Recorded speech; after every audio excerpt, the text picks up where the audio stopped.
بیا بنده خدا شویم. وقتی که بنده خدا شدی قسم به خدا، خدا خودش پیغمبر مهمانت میکنه. وقتی که بنده خدا صادق شوی، انا همون پیامبر آخر زمان میبیا، جبرائیل امین خودش میبیاره میمونه مهمانه. مورچه که بنده خدا های، مورچه که بنده خدا های از تگ فوک حضرت سلیمان زوری میکنه که ای سلیمان من مهمانت میکنم. حضرت سلیمان میخنده میگه تو میدونی سپاهی منم، تو میدونی که این چند قدر من سپاهی جین و انسان دارم، چخیلی اینا رو میخرانی؟ میگه به یک ملک هم تسیر میکنم. بنده خدا انا میخواد غیرت داره. ما بنده خدای واقعی نیستیم، مهمان بیا پامون میلرزه. ای زنامون اجازت میپرسیم برای مهمان، پامون میلرزه. بنده خدا باشی رنگی مورچک باری سلیمان گردن میته. بعد از مفسرها میگن درگاه خدا هم که درگاه هایی که وقتی سر خم کردی و بنده شدی که این دنیا قدی باشنداش برای هیچ نمیتونه چشمه. و رحمت الضعفا چون قدر از بین رفت. ما ضعیفا رو دیگر دوست نمیداریم، ما ضعیفا رو دیگر حرمت نمیکنیم، ما ضعیفا رو دیگر دلتهی نمیکنیم. و بذل المعروف، چون امروز کاری خوب ما در بین مردم تقسیم نمیکنیم، چون خوبی ما نمیفروشیم، چون از خوبی همون استفاده نمیکنیم در بین مردم. نخواه که همین وجودی ما همش بدی باشه. ما کارهای خوب زیاد داریم. و حسن الخلق، اخلاق نیک، اخلاق نیک انسانی. پیغمبر ما را اخلاق نیکش تمام جانورای وحشی را مسلمان کرد. ما باید اخلاق ما بلند باشه، باید آداب ما بلند باشه، خلق ما بلند باشه. و سعت الحلم، مهربانی را چقدر وسیع کنه، مهربانی را به درجه وسیع کنه. پیغمبر کیف چون در کعبه همی خیلی سادگیان تمام مشرکای مکه می بیاین که ما تو را از مکه بیرون کردیم، امروز قدیم ما چیکار کردنی؟ میگه اذهبوا و انتم الطلقا، برای همه تا بخشیدگیون. مهربانی را وسیع میکنه. قرآن میگه اذا جاء نصر الله، تو مهربانی کردی اکنون غلبه خدا آمد. یا حالت میشه و قسم به خدا که مهربانی دین خدا را ظفر میتیه. یدخلون فی دین الله افواجا، این جوان مردی تو مهربانی تو میگه اکنون دینی تو هم خیلی وسیع میکنه که دین عالمگیر میشود. مردم گروه گروه میبیاین میدروین چی با این دین همش رحمت ہے. مهربانی را وسیع کنه، مهربانی را وسیع کنه. و بث العلم، علم پهن کنه، علم پهن کنه، علم تخم شکاره. و قلت المثافنت النساء، میگه زمانی پیامبر و زمانی ما این بود که مردم با زنی بیگانه کلن گپ نمیزن. چقچقی با زنی بیگانه برای تمام صحابه مطلق حرام بود. ما برای همین حیبت داشتیم. ما مردکا امروز به حد ارزه و به ناموس شدگیم. جوان مرد قدی 10 دقیقه گپ نمیزنه، لیکن یک زن قدی ساعتاش قدی گپ میزنه. برای ما خود زنکه، انم زنکه که حیض و نفاس میبینه عذر شرعی داره، عقلش کمه، فراستی گپ زنی نداره. یک خورقه کش که ادری سر خلقش میکردن، یا ایلیکی پا یک خورقه به مغز خلقش کرد. اگه مغز نداره همون مفتون میشه، خمونه بوی میتین. میگه در زمان صحابه خیلی نبود. میگه جوان مرد بری زن میگرفتن، مشکلات میشه زنک در حل میکردن، لیکن زنک چخ چخ کنی حرام بود. امروز از زمان ما بیان بینن اکنون. برای همین مسلمان چخ چخ با زنی بیگانه را حرام میدانه برای خودش. این نبود در زمان صحابه، این نبود در زمان تابعین. روایت میکنن زنای حضرت عمر که حضرت عمر سرزن بودن، میگن قسم به خدا از حیبت عمر میلرزیدیم. ما ندیده بودیم که غیری دین و اسلام قطعی ما گپ زنه، فقط چیزی میگه برای خدا و رسول میگه. حتی میدر آمد میگه از حیبت شما راست بده. امروز مردکا حیبت ندارن. چی با؟ عیب خشونه، عیب خودمونه. در آمدیم بعد از دین گپ زنیم، اسلام گپ زنیم، اصلاح کنیم خودمونه. او 4 حدیث آورده در بین سری زنک نزنیم که متهم کنیم، باید مورم گوش کنیم.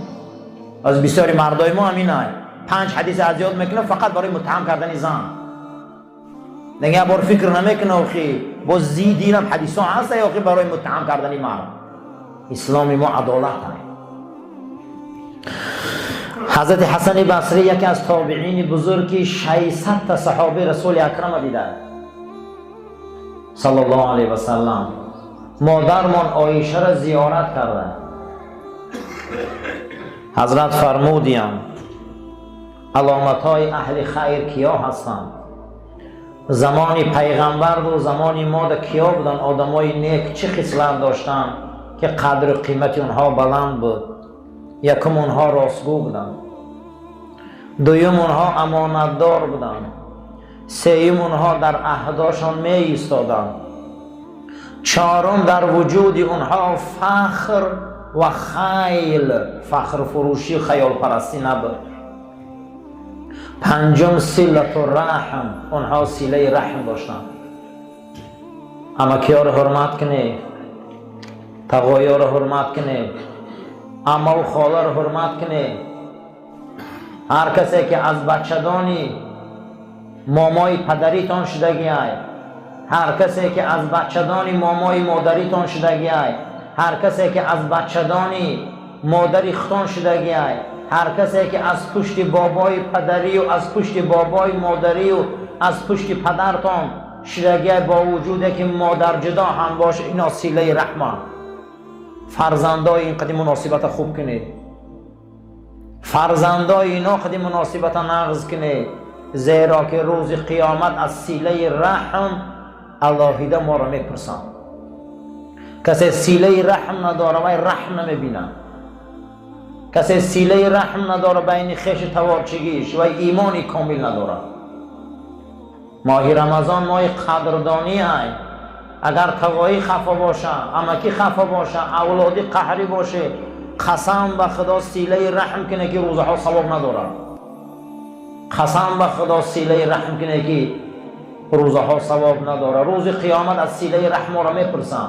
صله رحم دو برکت در روزگار ما میبیاره. یکم رزق فراخ و کشاده و زیاد میکنه، دویم عمر به برکت میکنه. کسی خواه که عمری درازی به معنی بینه، قهرگی را بین خیش تبارچگی بس کنه. کسی میخواه که یکش دوش چار و کیسش پوری پول باشه و صندوقش پوری چیزه باشه و روزی کم نبینه، قسم به خدا قهری نشوه که خدای برکت میگیره. در حضور نبی کریم صلی الله علیه و سلم صحابه نشسته بودن، انبوی زیادی آدم شده بودن. حضرت گفت که رحمت خدای مجلس نیامده است. دویم بار گفت که رحمت خدا همین مجلس نیامده است. سوم گفت که رحمت خدا همین مجلس نیامده است. گفتن چیه یا حضرت گفت زن و بین شما در دو خیش تبار قهری کسی ششته که میگه یک تقایی یک جن جا خستن. گفتن هر دیما یک سال گپ نمیزنیم. بعد از اون میگه گرفتن یک دیگریشان آغوش کردن و سلام کردن، آشتی کردن. حضرت گفت که رحمت خدا آمد. برای همین هر کسی که صله رحم نداره و ایمانی کامل نداره، قسم به خدا چندین بار در کوهستان‌های ما بسیاری زنهای همو دهات بچه هاشون میمردن، تقایی های همو خاندان، اکه های همو زن، دادرای همو زن. ما شاهدیم که تا 3 ماه 4 ماه خانه همو رفته میسادن که مثلا اینا مصیبت زدن و خدمت میکردن، دل ما رو میبرداشتن. امروز باور کنید در جنازه دادر خود ما نیستیم، در جنازه اکه خود ما نیستیم. این فرهنگای بدای برای ما. صله رحمیتش همینه که ما باید در جنازه یکدیگر ما شرکت نداشته و ایش نتانیم هم کرده، اقلا دلتهی، اقلا یک یاردم خود ما را سهم و نمانیم. پیشتر انسان ها بسیار در همین مسئله احترام کلام داشتن. یک آیله یک از دنیا میگذشت، باور کنید تمام انسان ها، مردهای همون آیله رنگ زن گریه میکردن. من صدها جنازه را مقصد در همین شهر خواندیم، صدها جوان مرد در لحد ماندیم. در روز جنازه قسم به خدا سیگارت کشیدگی مردمی ما. روز جنازه در لحد ما مرده ماندیم، تلفن گریان میکرد، لحد مقصد نوار میگیرن. ماه شریف رمضان همون سال مقصد دیگه همین وبا بود، 10 ها جنازه 100 ها جنازه زیادی جای دروغ نیست، اشتراک کرده مردم شاهیدن. در ماه شریف رمضان گروه جوانا پاپیروس سیگارت کشیده است. من گمان کردم که مردم دیگر قومن، گفتم مردم نه تاجیکای خودمونن. من گفتم این مرده را ما قریم روی کرده است، یکون استراحتگاه، این خانه آخرت رفته است، این پیش خالقش رفته است. شما هیچ ایمان داره؟ حتی رمضان بود قسم به خدا بسیار فرهنگای پسته، بسیار فرهنگای بدهی. یکی از همین سیله رحمه، برای که رحم نمونده. حضرت میگه رسول اکرم صلی الله علیه و سلم میگه وقتی نماز خواندن شده حضرت امام حسین غم میداد، میگه حضرت بالای گردناش میبرم در نماز، از پایان پاهاش سرش میمون غم میداد. بعد به درجه شد که پیغمبر در حالت سجده بود. یک روایت، در دیگر روایت میگه عبدالله بچه عثمان بود. حضرت عثمان هم از رسول اکرم نبیره‌دار بودن، عبدالله نام داشت بچه‌شون. در 5 سالگیشون خروس زد، نبیره رسول اکرم مرد. خروس روش کند، اما تو بیماری مفتن که آزخ باری گرفتار شد. یاره باری کودک که 5 ساله حضرت عثمان مردن. پیغمبر میگه نماز میخوان، اینا آماده از پشت گردن پیغمبر سوار میشدن. خیلی که از نبیرا با خودی بازی میکنن. میگه غم میدادن پیغمبر در وقت خواندن نماز. پیغمبر نماز دوام دادن میگیرید. ابو طلحه میگه من دور آمدم که عبدالله بود، میگه یک روایت بچه عثمان همین قدر خوشرو بود، در بغل پیغمبر بازی داره و پیغمبر ریشاش خودی بازی داره، غم داده است. بعد از اون من گفتم که فرستاده خدا، من 10 بچه دارم موچه‌شون نکردم، چی خاطر نبیره غم میتیم؟ گفت که ابو طلحه کسی رحم نکنه رحم نمیبینه. بوسه کردن فرزند و نبیره این رحم از جانب خدا های. کسی نبیرش دوست نمیداره، بچهش موچه نمیکنه، خدا ویدم رحم نمیکنه. چون برای چی بچه‌هاتون موچه نمیکنه؟ برای چی بچه‌هاتون بوسه نمیکنه؟ برای چی نبیره را بوسه نمیکنه؟ زیرا رسول اکرم فرمودن صلی الله علیه و سلم بوی کشیدن تیفل که کودک‌ها را دیدگن چه بوی خوشرو دارن، بوی کشیدن تیفل گو یکی از بوهای جنت است. کسی رحم نکنه گو رحم نمیبینه. بینه که پیامبری ما چقدر فرزند دوست دارن، چقدر نبیره دوست دارن. حتی در یک روایت دیگر میگه نمازی نفلاش حضرت میخوان، با سلش دختری حضرت عثمان در پاش میبست، میگه با میخوان و بسیار کودک شوخ بود. حضرت میگه نماز میخوان، روایت میکنه ابو رافع میگه و همین بازی میکرد، میگه پای حضرت در وقت سجده بالا ده بود، میگه هم که غم میداد باباشونه. در یک روایت که میگه میبستنشانه برابر دی همون خودشان سجده میکردن و میخستن. این سیله رحم میگن، باید در کودکامون رحم داشته باشیم، نبیره هامون در رحم داشته باشیم، رحم داشته باشیم. قسم به خدا در زمانهای پیش اکثریت جیانا را تقوی امکی و زن دادگیان، اکثریت چه امکی تقوی شو دادگیان همین خیل، لیکن جوابی خوب گرفتگی نیستن ای جیانا. بسیار جیانای نامرد هم بسیارن، باور کنید شما.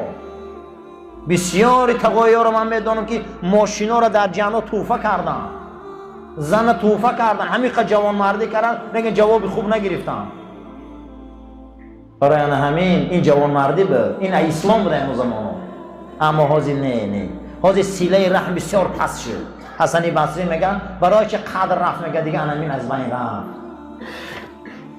و رحمت الضعفا، آدمای ضعیف میگه در زمان پیغمبر دوست میداشتن.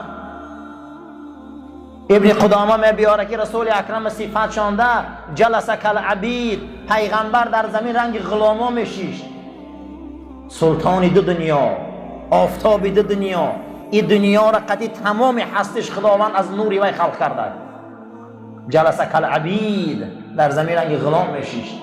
گاه میگه در الاغ خر سوار میشه، پیش از عقیفش میگه کودکا را بار میکرد. و هر انسان ضعیف را که ما میشناختیم میدیدیم که پیغمبر یکم خانه اوی خبرگیری میره. آدمای ضعیف بسیار آدمای دل شکسته میشن. خبر آمدن رسول اکرم صلی الله علیه و سلم مدینه منوره اعلان میشه و که پیغمبر سفر در برآمدیان اکنون تیار شوه، سال هجرت است. در دست مردم دسته های نوده های خرما و دف، دایره ها، خدمت و همین خیل آب زدگی مدینه را منتظرن که پیامبر اکرم می بیاید. حضرت عمر، تمام مهاجرین آمدگان منتظرن که رسول اکرم می بیایند. کلان شونده های مدینه منوره به خودشان نصیحت کردند که پیغمبر در باغ و بستان و در قصر و کوشک و خاندان امام سودمای کلان شونده میگه شیشتن. گفتن هیچ که من شطور مقصد دیگه ذبح میکنم، اینش گفت من گوسفند ذبح میکنم، آمد خانی من میدروه، آمد خانی من میدروه. در همون مجلس کلان شونده ها مرد بود با نام ابو ایوب انصاری، مرد بود با نام کی؟ ابو ایوب انصاری. اینا یگان تاش رسول الله را ندیدن، ولی ندیده عاشق شدگان، ندیده ایمان آوردگان.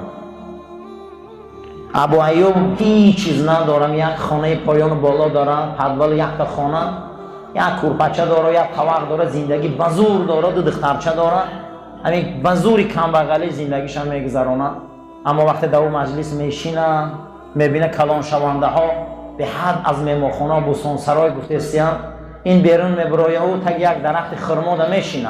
مدینه شهر سلخینه، میشینه و میگه پروردگارا من ندیده پیغمبری تو ده ایمان آوردم، من ندیده رسولی تو ده ایمان آوردم، قسم به خدا من مشتاقم. همه کلان شونده ها از دارایی‌هاشون امروز وصف فخر دارن، من هیچ چیز ندارم، لیکن من به تو مراجعت میکنم نمیشه که پیغمبر تا خودت خونی من بیاری،